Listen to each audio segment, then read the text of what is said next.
All right, runners, I'm going to teach you guys a little bit about how you can run from your glutes and your core, because here's the thing, most runners are running from their quads, they're running from their calves, muscles that tire out quickly, and they also don't generate as much force. Think about how strong your glutes are, how big they are, and how small the calves are compared to the glutes. They're just not the same powerful pusher, and that's why we want to run from them. My name's Steve Gonzer, physical therapist with RunSmart. We're getting ready to kick off Need for Speed, which is a 4-week boot camp that starts soon. So depending on when you watch this, it's either starting soon or the price is going up soon. We only run this program once a year. So if you want to learn more about how to run from your glutes and your core, be sure to go to the link in this post and check out Need for Speed before either the price goes up or the program closes for this year.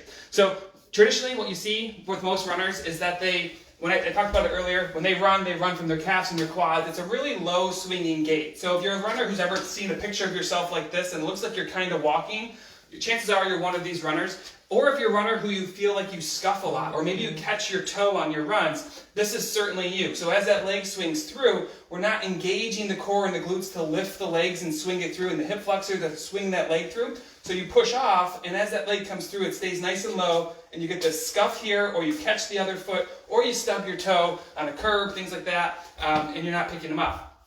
Now, traditionally, when you run like this, it gets worse with time. So if you're a runner who shuffles, or as the race goes on or the run goes on, you start to shuffle, it typically gets worse because as you fatigue, you kind of grind into that type of running, and truthfully, it's just dragging you down.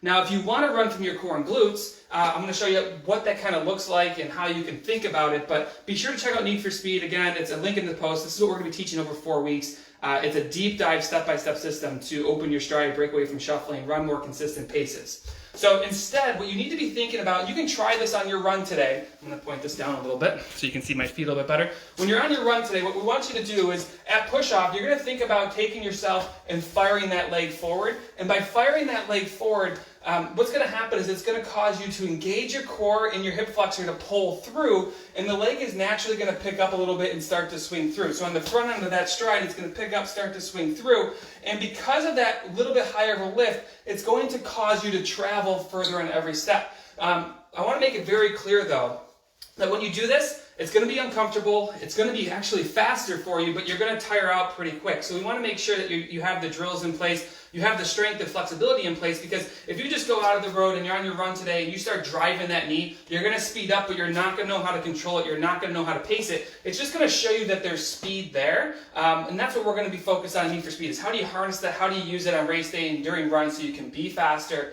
without having to train harder or run more miles. So think about it again. As you push off, you're going to drive that knee forward on the horizontal, and it's going to cause that leg to lift, it's going to engage the core and glutes, and it's going to cause you to swing through and travel further down the road.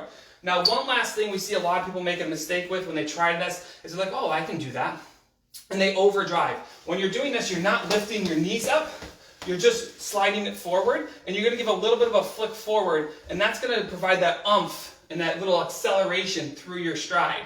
We have to break away from the jigs where you don't pick up your feet, you're scuffing as you come through. It's just a really inefficient way to run. In fact, it's the way most runners run, and it makes it so you can't control your paces, so you can't run faster.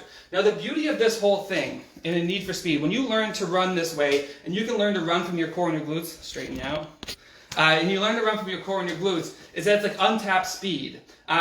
And you can actually get faster without having to run more miles and train more consistently, which is great because if you think about if you had to squeeze more into your schedule, it's very difficult. But also when you try to get faster with more miles, more speed work, more training, you're just increasing your training volume, which often leads to injury for most runners. So not only do you not have time to do it, you're also more susceptible to injury. When you learn this style of running, how to run from your core and glutes, open your stride, you get to work at it while you run, and you can get faster, truthfully, without having to train anymore. You're just refining how you move, and you're moving more efficiently. You're using bigger muscle groups, and that's what we're going to teach here in Need for Speed. So if you're interested in running faster, more consistent paces, even if you don't care about speed, it's nice to finish races faster. You're quicker to the beer tent, you're quicker to finish and get out of agony, and that's what we're going to be teaching in Need for Speed. So be sure to check out the link in this post. Try a little knee drive on your run today, see how it feels, and hopefully I get to see you in Need for Speed before we get started soon. All right, everyone, have a great day, and try that out. Talk to you soon. Bye.